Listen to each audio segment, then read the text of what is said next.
Oh, hey John, how are you today? I'm great. How are you? I'm really good, thank you. It's the last Friday of the week, so it's always good. And then we get to do some fun things like recording a podcast. Now, there's a question that I ask everybody, and that is, how do you like your coffee in the morning? I make a hot latte at about 5:30 in the morning. I have 1 cup of latte, which I adore, and then I switch to green tea, hot green tea. One coffee for the day, and that's it. Then green tea for the rest. That's it for the morning. I'll have another latte later in the day, but yeah, I get this one primo organic, delicious, perfect latte that gets the spark going, and then from there I'm green tea.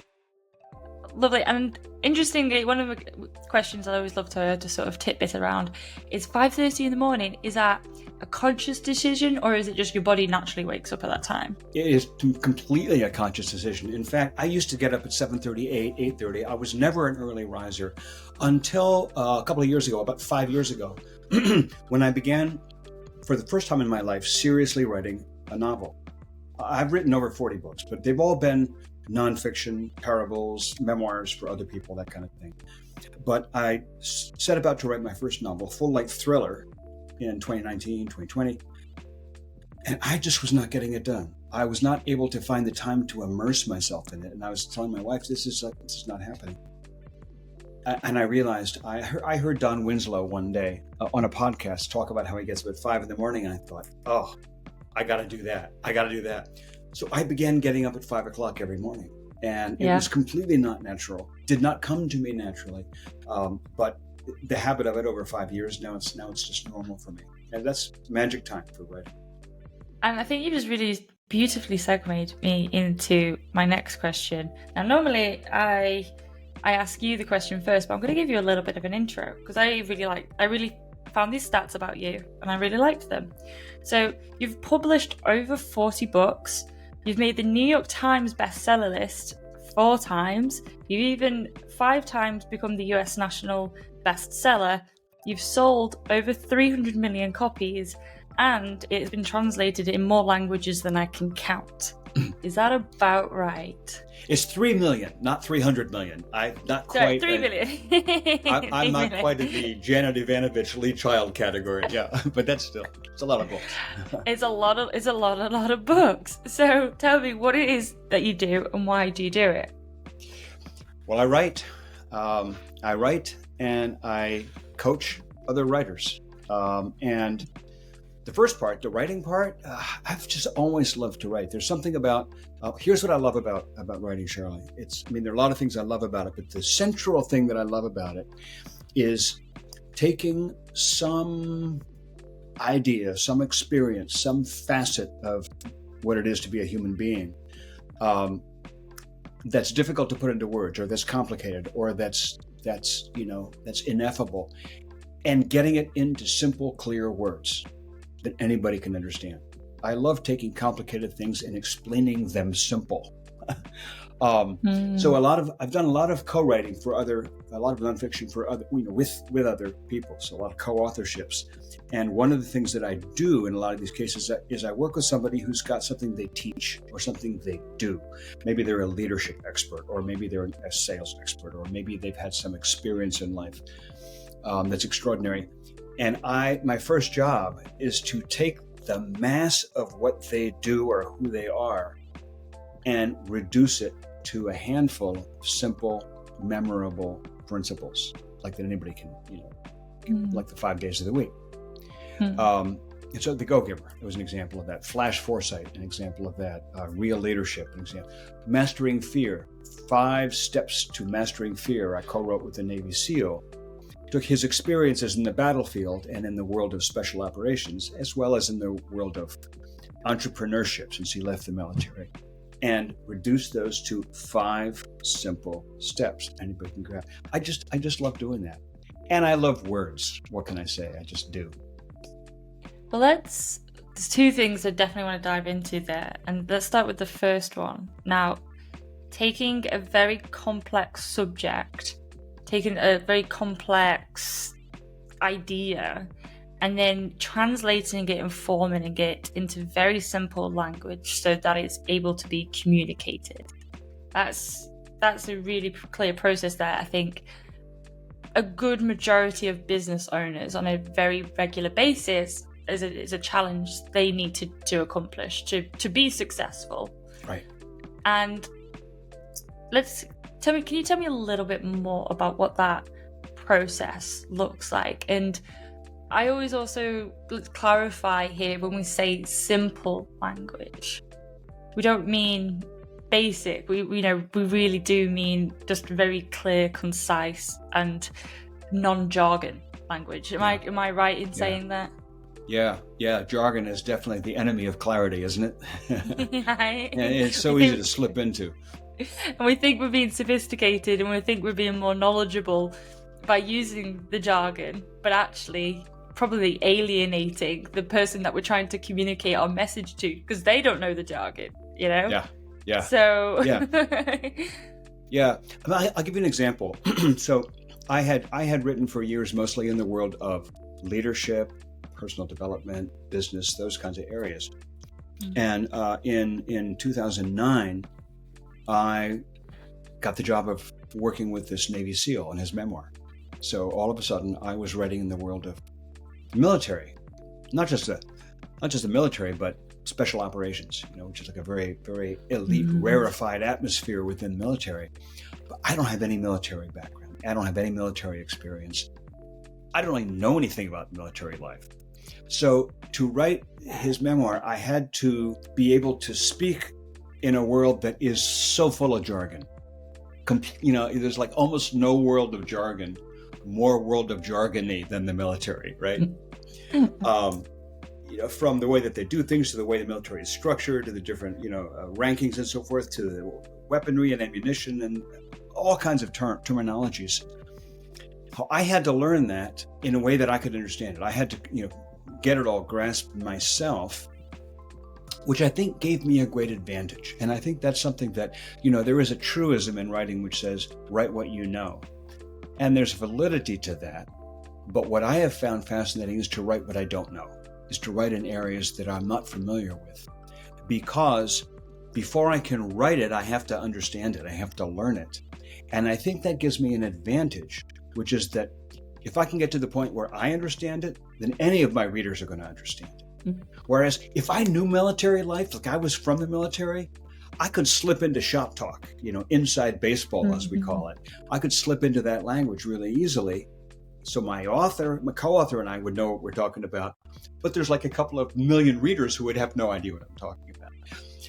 My father, who grew up in Germany and moved to the U.S. during World War II as a young man, he used to say that no one loves the English language like an immigrant, like somebody for whom it's a second language. And I think it's true. You find a lot of writers, Lee Child, who writes the Jack Reacher books, so many others who have patrioted to American English, or from non-English speaking countries, and the language has kind of a special magic for them.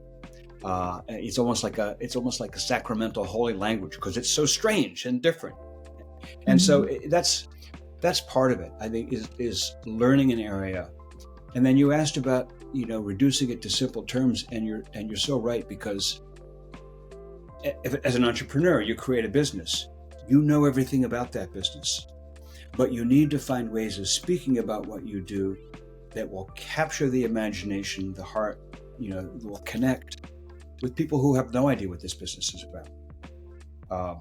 And that's been the art of marketing. That's been the art of sloganeering. That's been the art of mission statements.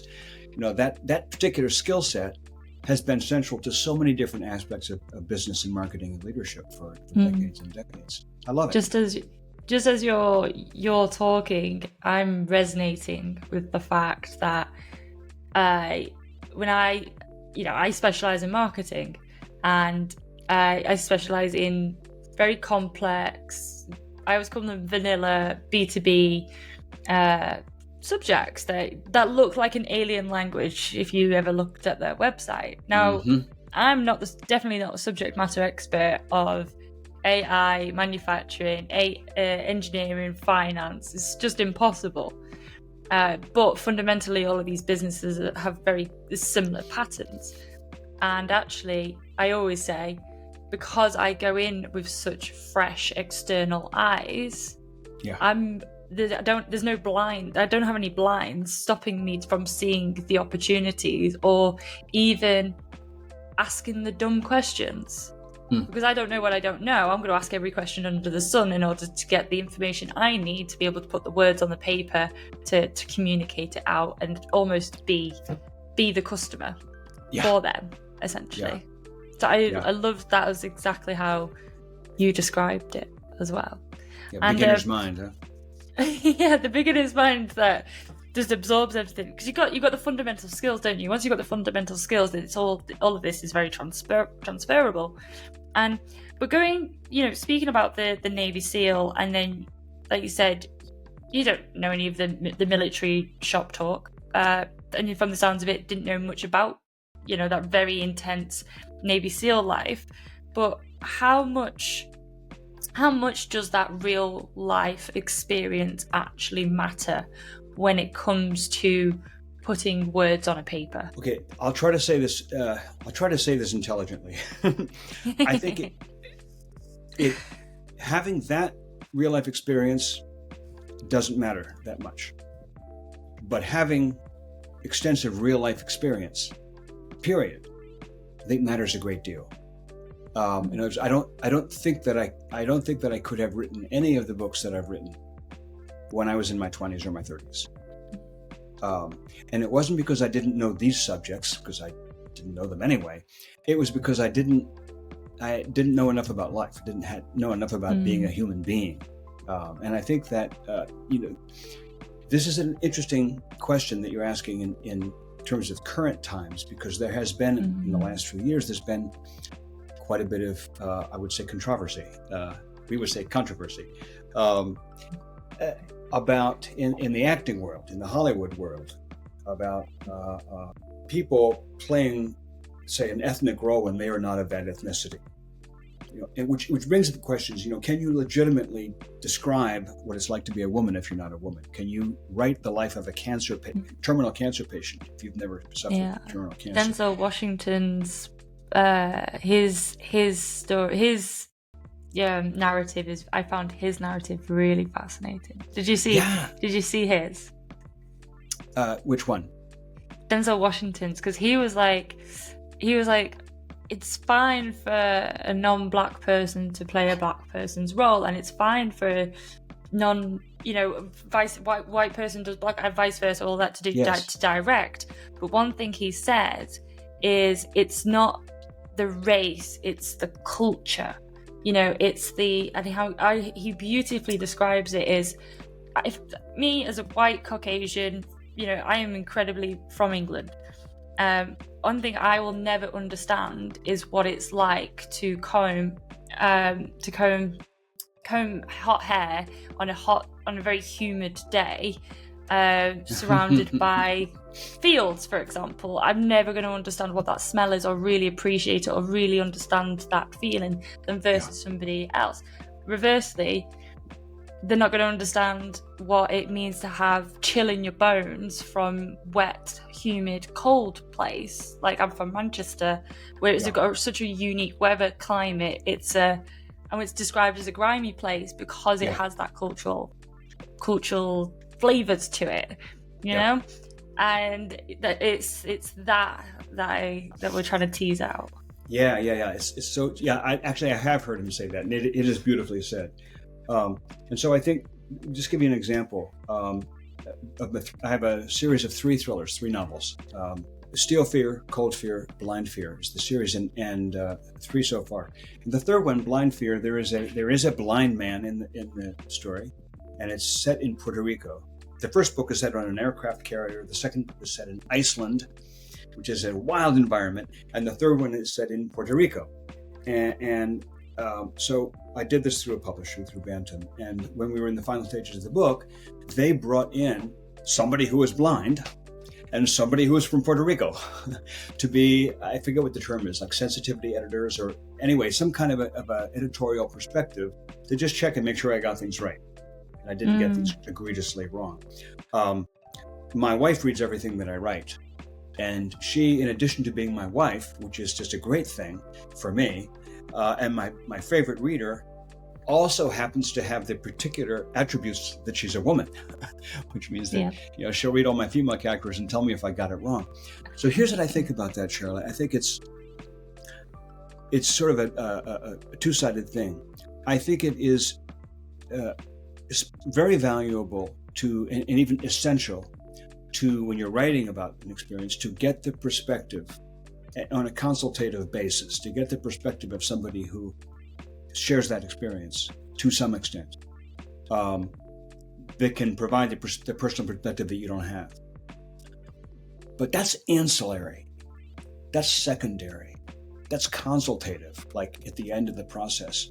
Fundamentally, I don't care if you've never been an old person, if you're like 30. I don't care if you've never been terminally ill. I don't care if you've never been a woman because you're a man, or you've never been a man because you're a woman. I don't care if you've never been black.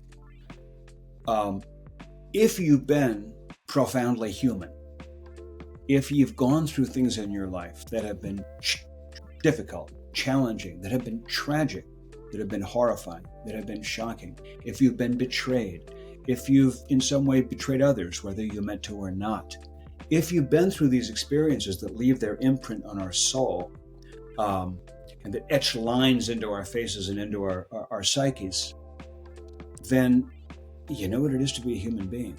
And that's 95% of it. The way that the central art of writing is empathy.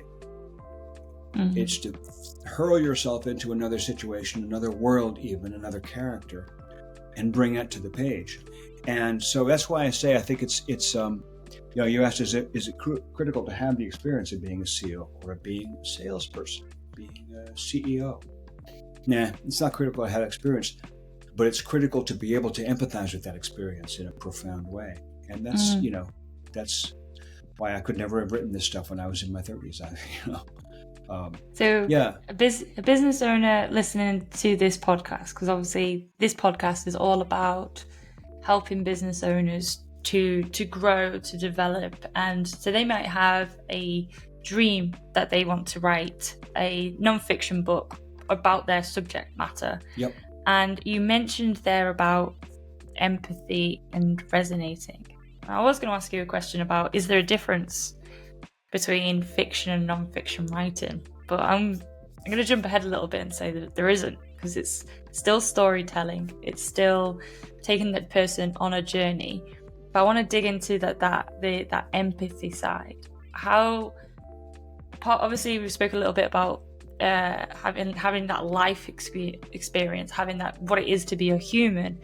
But is there anything else that is crucial to getting that reader to connect with your book, so that all they want to do is just talk about your book? They start to become hailing their biggest cheerleaders and champions of your book that you're writing. How do you get to that stage? I mean, I think that there are sort of two, maybe two pieces to that, or at least two.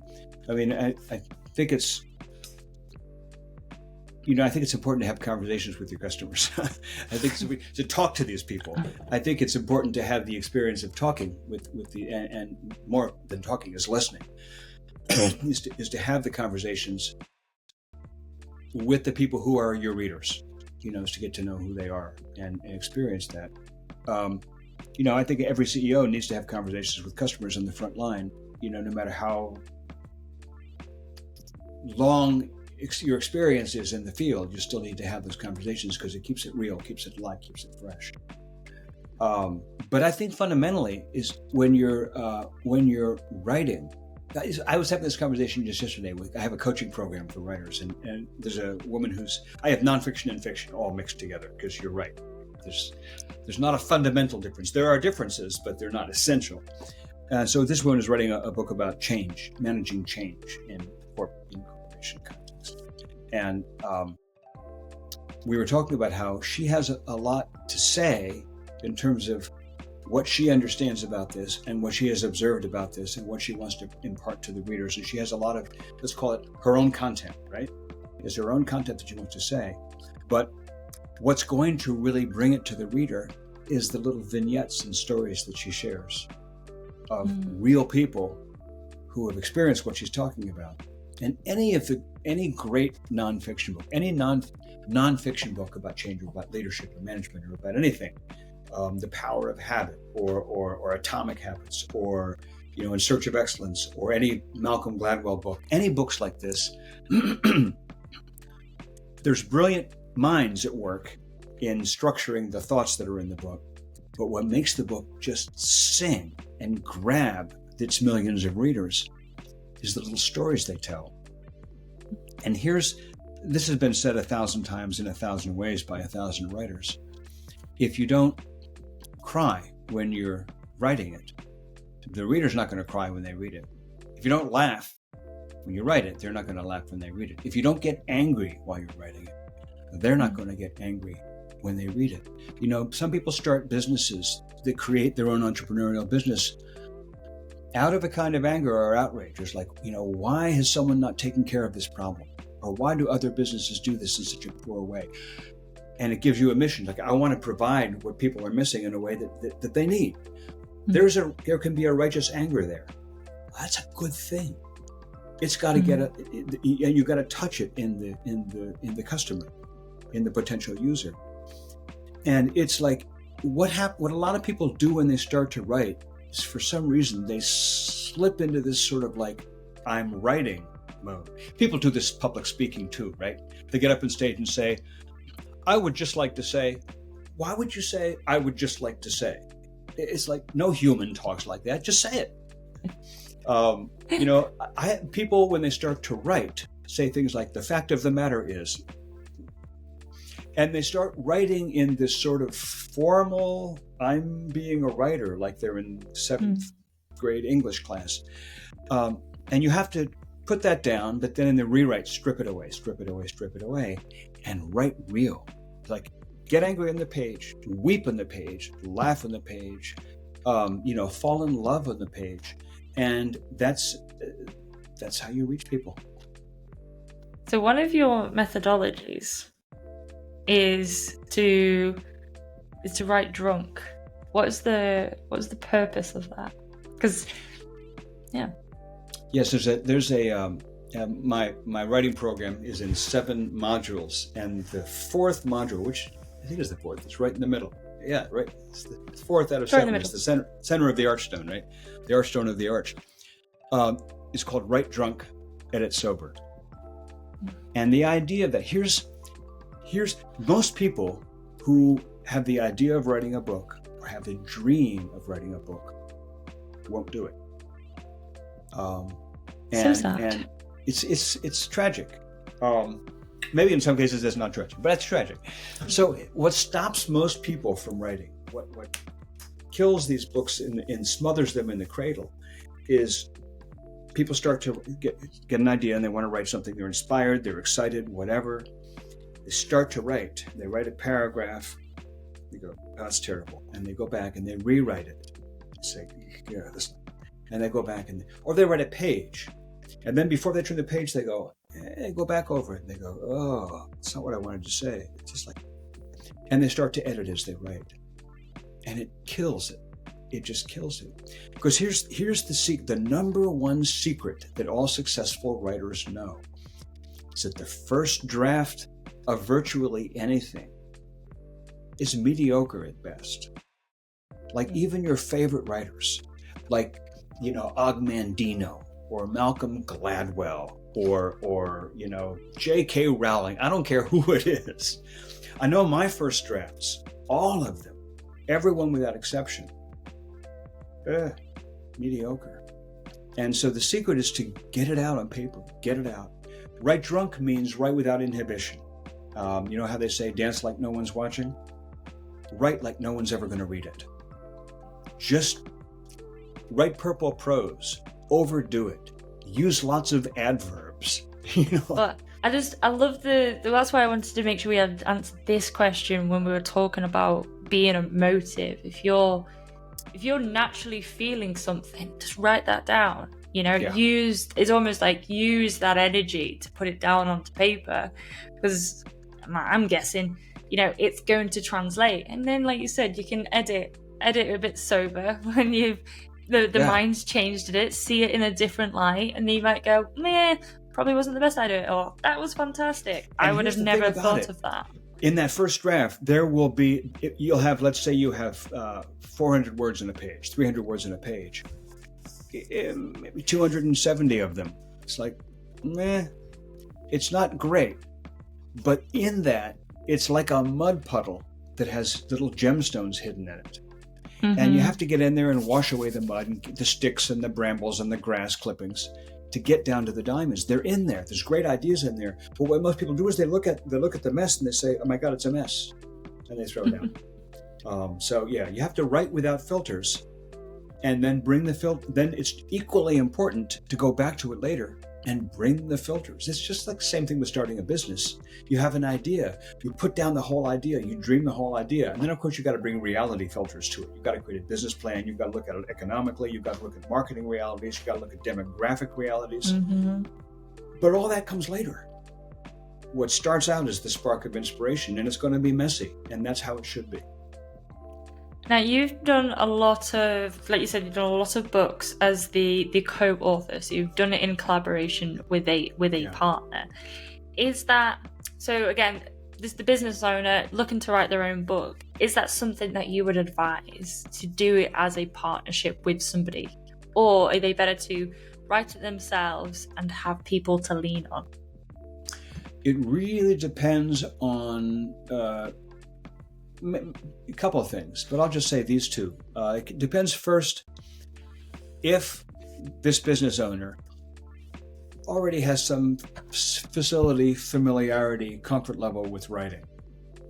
Plenty of business writers have written articles, have written essays, have crafted marketing material, marketing messages, have done a bunch of stuff online or on social, and so already have some comfort with putting things in words on paper, and some don't. Some really have speak from the stage brilliantly, but putting things on paper, putting things on a keyboard is awkward and difficult and foreign to them. So just realistically speaking, if you have a comfort level, well then it's much more inclined to say, yeah, try your hand at writing a book. But either way, even if you've never written and you're not comfortable with it and you want to give it a start, I think the number one answer to your question is it depends on how much time and energy the person wants to dedicate to rewriting and shaping and learning. There is a learning curve to writing a book. These days, anybody can write a book because of Amazon, because of online publishing, self-publishing. Anybody can write a book, but not anybody can write a worthwhile book. If you want to write a book that people are going to read, a book that's going to actually make a difference, that's going to have an impact, that's going to have any sales,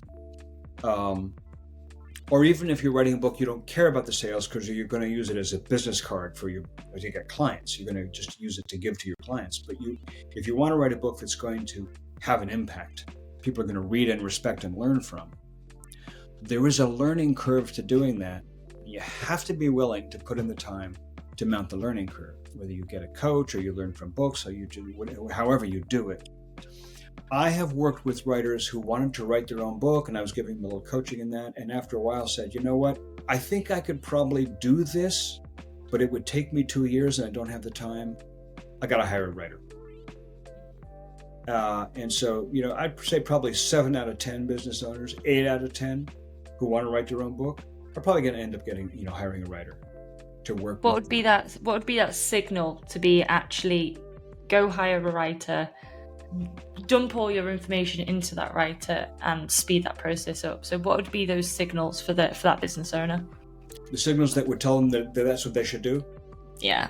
If they try their hand at writing themselves and come to the realization that this is going to be too hard and take too long for me. I don't know how to do this. I don't have the skill set. What I'm doing is not very good.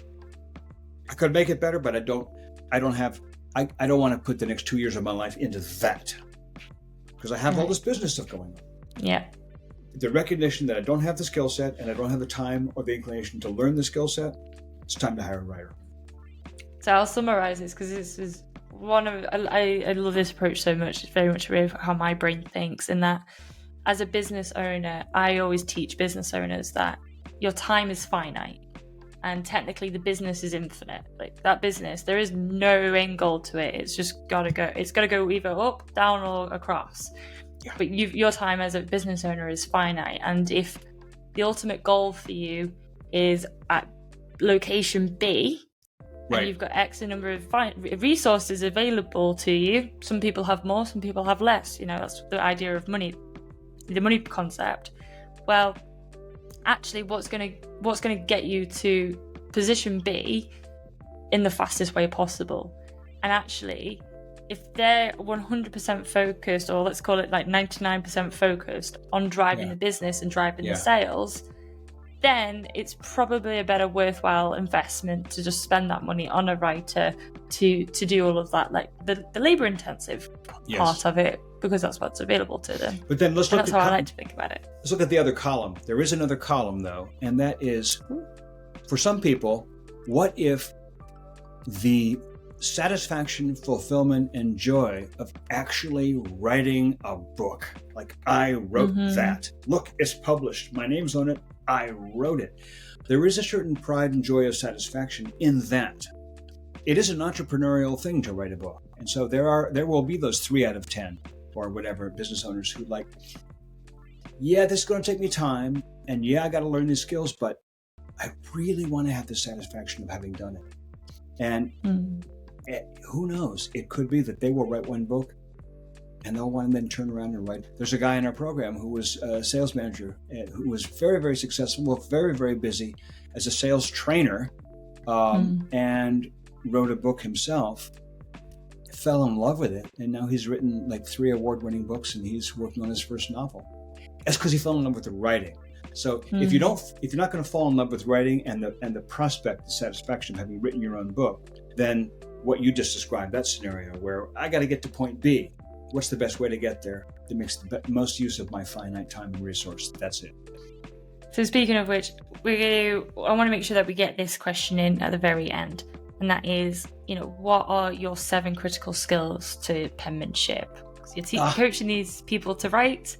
Get them to, this guy's absolutely fall in love with writing, and I love that you've got like a 7-step process, and we've talked about one, but what are all the steps?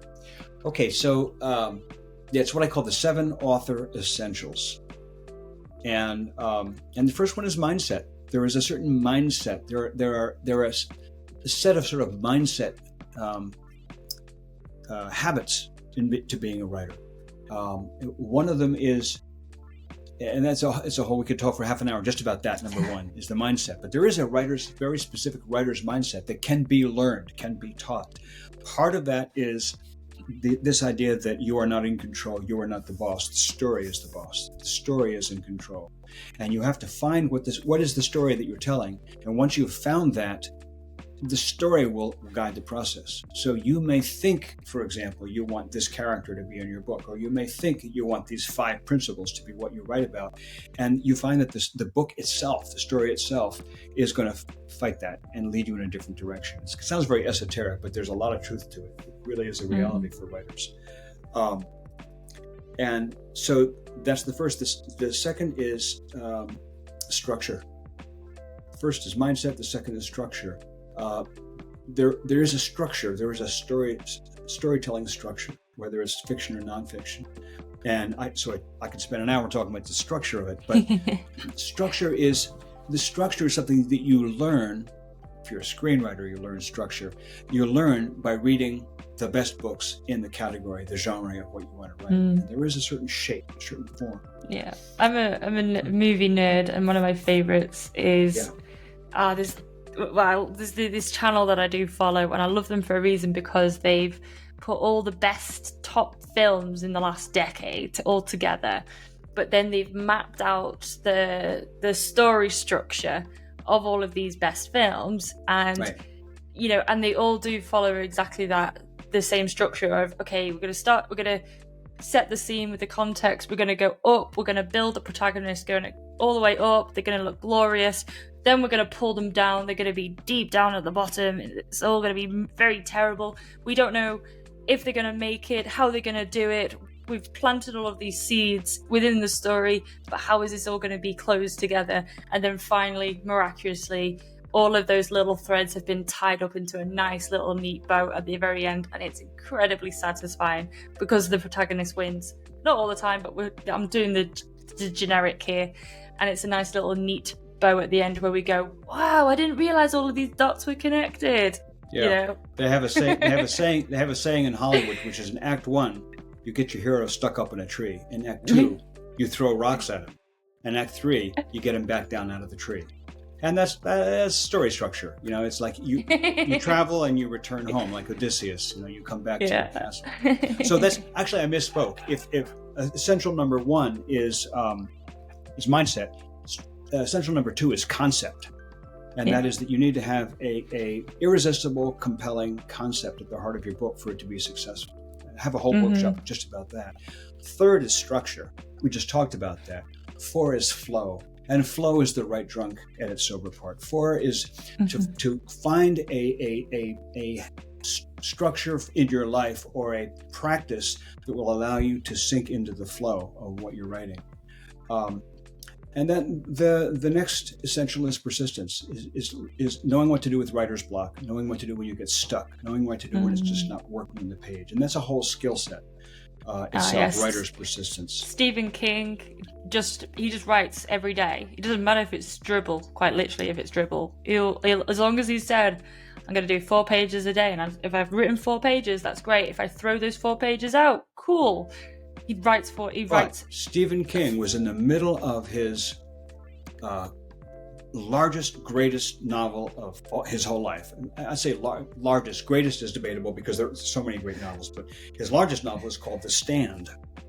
It's an epic post-apocalyptic drama. And he was about halfway through writing that book, and he got completely stuck. Writing every day didn't help. 4 pages a day didn't help. It's just he got so stuck that for months he couldn't write on it. And he was on the verge of saying, hell with it, can't do it, it's gone, it's over. And then he did something. I won't reveal what he did, but he did something which is part of the skill set of how to overcome obstacles as a writer.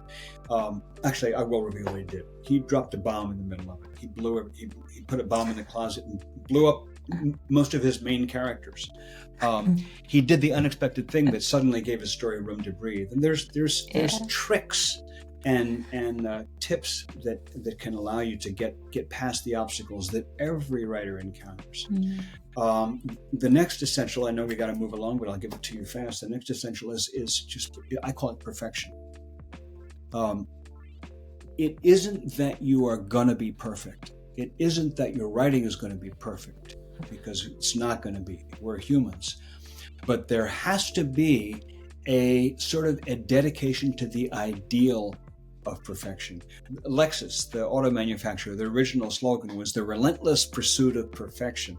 And it's when I take a first draft of a 120,000 word novel and go back over it and totally rewrite it, and then go back over it and totally rewrite it again. You say, how can you possibly go back over it, again and again and again and again? It's because I'm in love with the idea of making it perfect, even though I know it can't be perfect.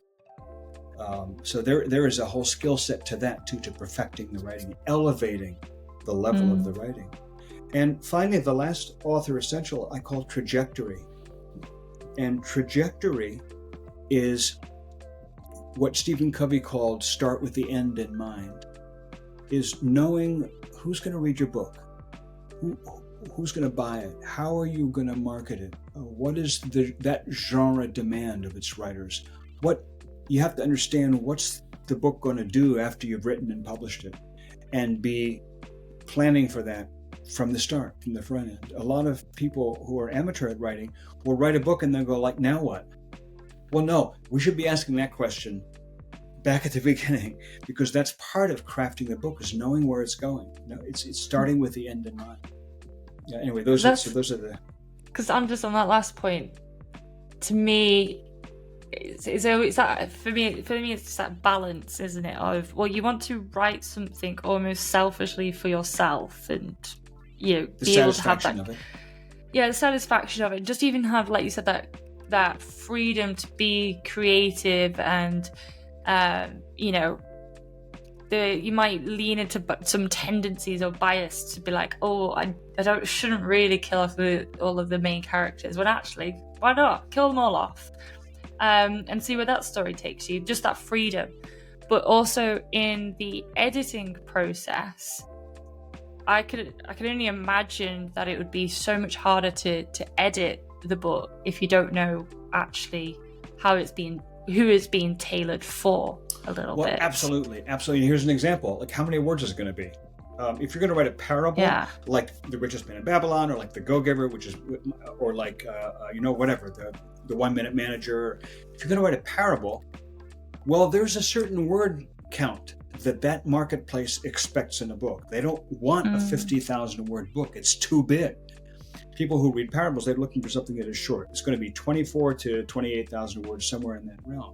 Same thing if you're writing a memoir, or you're writing a business book, or you're writing a fantasy, or you're writing a novel. There are word counts that are word count ranges that are what that genre expects. You got to know that going in. Or you could find that you've written a 60,000 word parable that A, nobody will publish, and B, if you self-publish, nobody will buy. Like a prime example is, I will very happily read a 200-page business book. I'll go and get the crux. What do I need? How can I apply it? How can I do this quickly? What can I understand? Can you contextualize it? On the other hand, let's in the last 3 months, I've read between 3,000 to 5,000 pages of fantasy novel, because that's my fiction reading, where I'm just reading for enjoyment. I don't need to rush. I will read and I have 3,000 pages of a series, because it's that enjoyment side of it. So I think that's a really, really, really good example. So we've digged into a lot today. There's loads of stuff for a person if they really want to be, making their own book, or whether it's for non-fiction or fiction, for their pleasure, for business, whatever their objective is.